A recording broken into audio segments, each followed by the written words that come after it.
السلام عليكم ورحمة الله. مرحبا بكم في هذا الفيديو. إذن في هذا الفيديو غادي نشوفوا la deuxième partie de la correction de l'examen national STE de l'année 2021. On va voir la situation d'évaluation numéro 2. Elle concerne l'unité ADC, alimenter, distribuer et convertir. On va voir ses fonctions à travers l'étude énergétique de ce système. Donc, l'hélice prélève une quantité de l'énergie cinétique du courant marin. L'hélice va convertir l'énergie du mouvement de l'eau de la mer en une énergie mécanique. La quantité de l'énergie captée est définie par une formule. Dans cette formule, on trouve deux paramètres. Le premier paramètre, c'est S. S, c'est la surface du disque balayé par les pales de l'hélice. La rotation des pales de l'hélice dessine un disque et le disque a une surface S. Le deuxième paramètre, c'est la vitesse du courant marin. Cette quantité de l'énergie captée est convertie en énergie mécanique, une rotation. Cette énergie mécanique égale à peu près 200 fois S, la surface du disque dessinée par la rotation des pales de l'hélice, et V, la vitesse du courant marin, la vitesse de déplacement de l'eau dans la mer. PM, c'est la puissance mécanique, elle est en watts. S, ou bien V, c'est la vitesse en mètres par seconde. Et S, elle est en mètres carrés. Le cahier de charge impose une puissance mécanique PM est égale 300 kW. Si la vitesse égale V est égale 2,5 mètres par seconde. La question 17. Calculer le diamètre du disque de captage en appliquant la formule PM est égale 200 fois S fois V3. Pour calculer D à partir de cette formule, je remplace la surface S par P fois D au carré divisé par 4. Donc S est égal P fois D au carré divisé par 4. Après, je simplifie 200 par 4.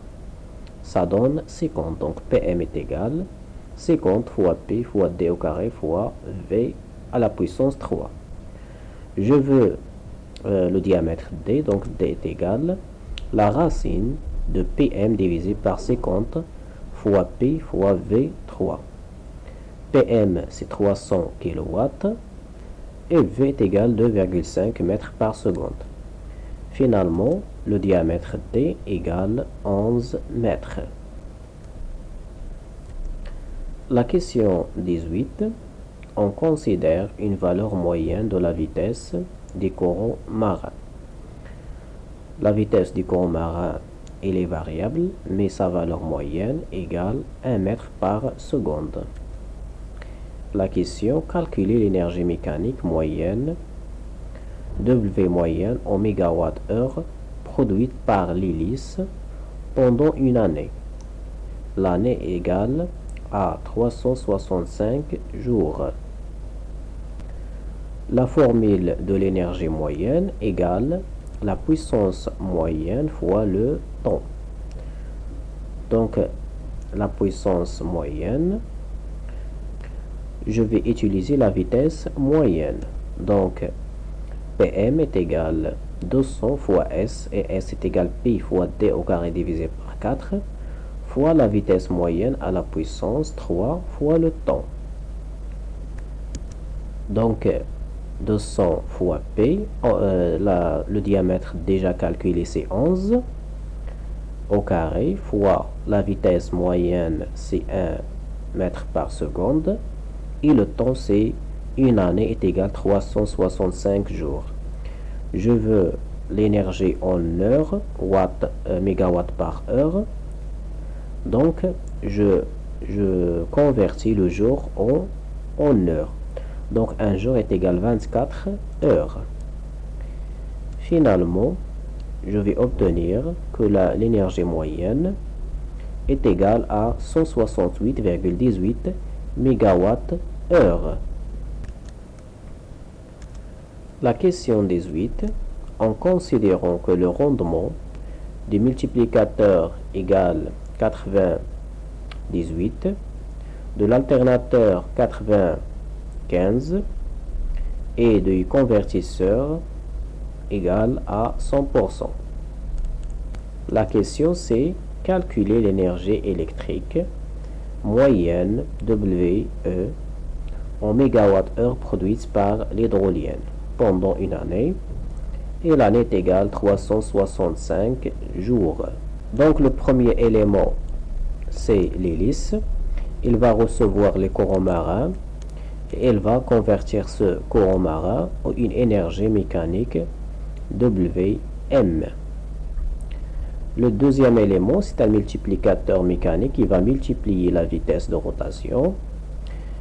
Après, on va mettre un alternateur pour convertir l'énergie mécanique en énergie électrique. Et finalement, un convertisseur qui va convertir l'énergie électrique alternative en une énergie électrique alternative. On va obtenir à la sortie de convertisseur une énergie électrique WE. Quelle est la relation entre WE et Wm? L'énergie électrique et l'énergie mécanique moyenne. Donc les données, on a le rendement du multiplicateur, le rendement de l'alternateur et le rendement du convertisseur. Donc l'énergie à la sortie du convertisseur WE est égale le produit des trois rendements fois l'énergie mécanique moyenne. Donc je remplace le rendement du multiplicateur, c'est 0,98, de l'alternateur c'est 0,95, du convertisseur c'est 1, et l'énergie moyenne déjà calculée à la question précédente, c'est 168,19 mégawatts-heure. Finalement, l'énergie électrique est égale 156,58 mégawatts-heure. C'est l'énergie électrique produite par l'hydrolienne pendant une année. On est arrivé à l'étude des convertisseurs AC-DC, un convertisseur du courant alternatif en courant continu. Donc ici on a un alternateur qui va générer un courant alternatif. On va convertir ce courant alternatif en courant continu et on va le convertir aussi en un courant alternatif. Donc ici on va changer la fréquence du courant alternatif. Après on va utiliser un transformateur pour élever la tension. Et finalement cette énergie électrique produite, elle arrive à la poste à terre. On va étudier le convertisseur DC AC. Donc voilà comment son circuit électrique. Il reçoit une tension continue et il va le convertir en une tension alternative triphasée. Donc il est constitué de 6 interrupteurs commandés, Q1, Q2, Q3 et Q4 jusqu'à Q6. Donc Q1 et Q2, Q3, Q4, Q5, Q6, ce sont des interrupteurs commandés, on l'appelle un EGBT. Donc on va, pour raison de simplification, on va remplacer l'EGBT par un interrupteur simple, Q. On va obtenir le circuit suivant.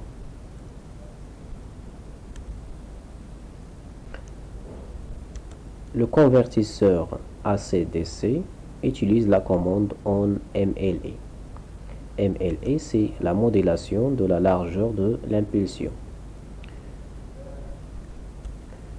Donc, c'est une technique de commande permettant de générer une tension quasi sinusoïdale, n'est pas parfaitement sinusoïdale, mais presque sinusoïdale, par découpage d'une tension continue. Donc, pour faire cette technique, on va prendre un signal sinusoïdal Vsin de fréquence FU et on va le comparer à un signal trigonométrique V' de fréquence FV. On va voir la technique comment elle est. Donc pour faire la comparaison, on va utiliser un comparateur.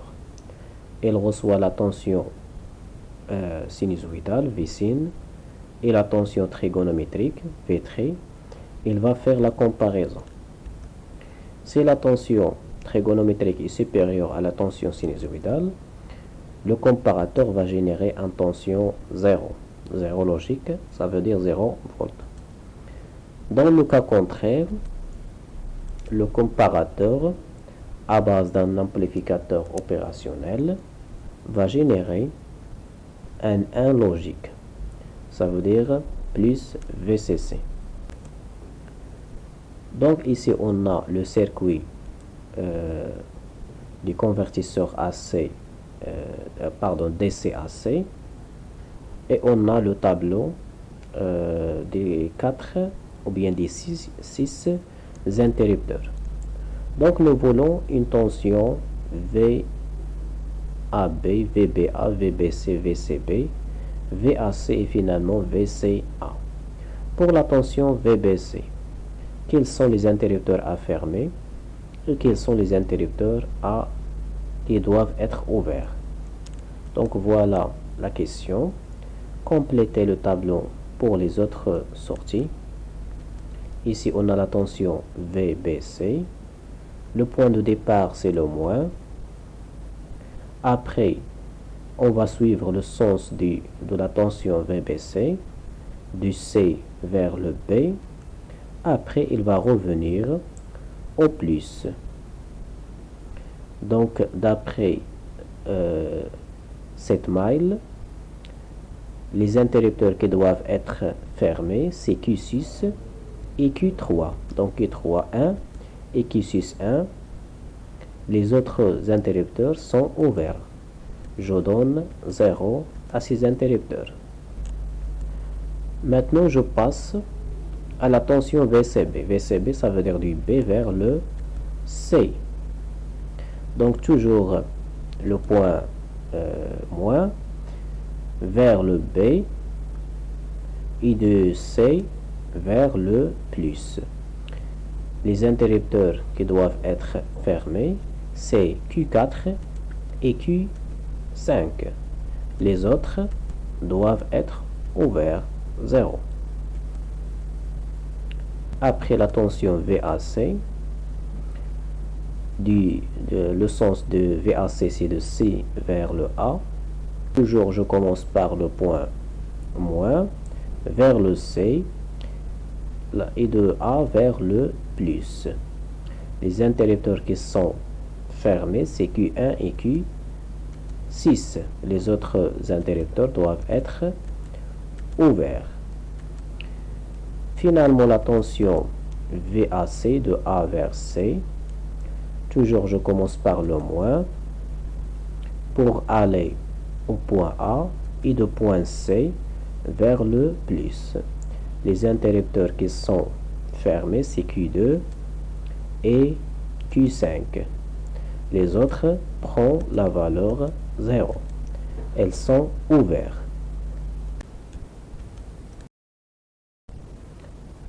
Donc on est arrivé à la comparaison des deux signaux trigonométriques et sinusoïdales.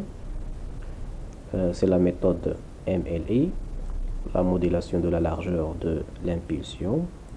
On va obtenir un signal, comme on a déjà dit, quasi sinusoïdal, n'est pas parfaitement sinusoïdal. Il nécessite quelques traitements. Donc, comme on a déjà dit, c'est V' supérieur à V sin, c'est 0. Dans le cas contraire, c'est 1. Donc, le premier intervalle, on a V' sin supérieur à V'. Donc, c'est 1. Dans le deuxième intervalle, on a V' supérieur à V sin, donc c'est 0. Troisième intervalle, on a V sin ou bien V' inférieur à V sin, donc c'est 1. Quatrième intervalle, on a V' supérieur à V sin, donc c'est 0. Cinquième intervalle, on a V' inférieur à V sin, donc c'est 1. Et le sixième intervalle, on a V' supérieur à V1, c'est 0. Donc on va continuer comme ça, on va faire la comparaison des deux signaux. V' supérieur à V sin, c'est 0. V' inférieur à V sin, c'est 1. Jusqu'à terminer. Donc voilà le signal obtenu par la modulation de la largeur de l'impulsion, MLI. On passe au calcul de la puissance produite.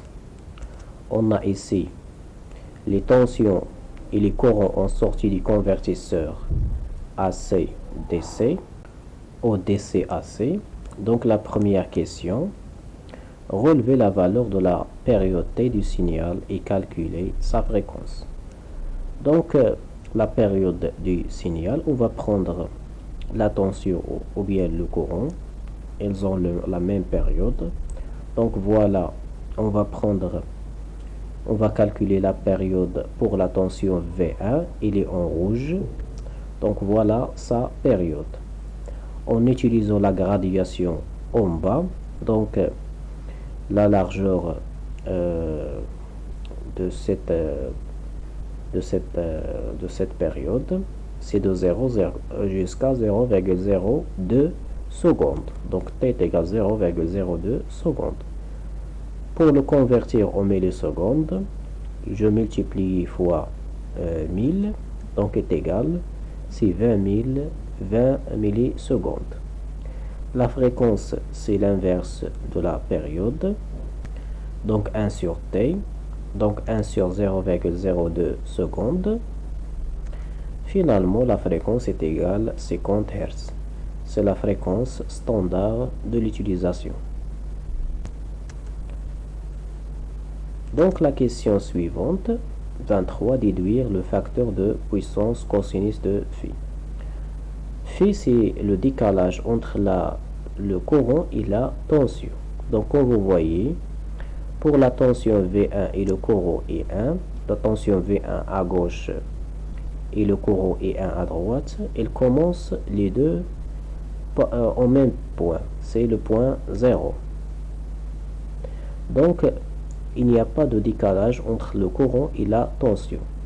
L'angle phi est égal à 0 degré. Donc le cosinus phi, le facteur de puissance, le cosinus de 0, c'est 1.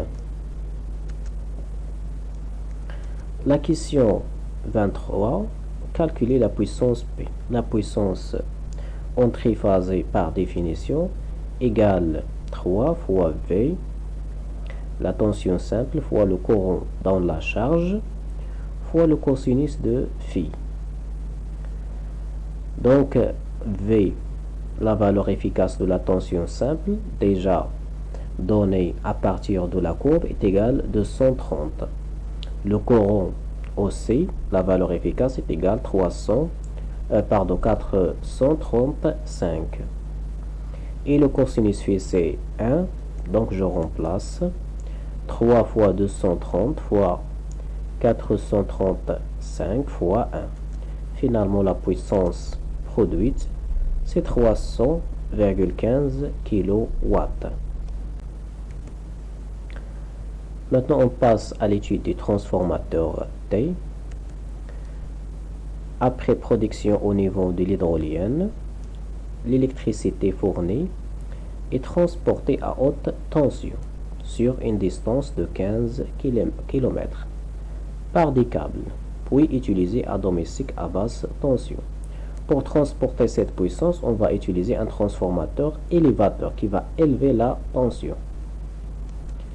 Donc voilà, on a le départ, c'est la tension produite à l'hydrolienne. Sa valeur, c'est 400 volts. On va utiliser un transformateur pour élever la tension et on va le transporter sur une ligne de transport de 15 km. Donc voilà les caractéristiques du transformateur, la puissance assignée, la fréquence, la tension au primaire, la tension au secondaire et le couplage des enroulements des transformateurs.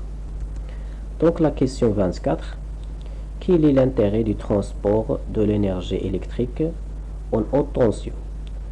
Lorsqu'on va augmenter la tension, on va diminuer le courant. Donc si on diminue le courant, premièrement, on va minimiser les pertes par effet Joule parce que les pertes par effet Joule sont proportionnelles au courant et on va aussi diminuer la section des câbles de transport.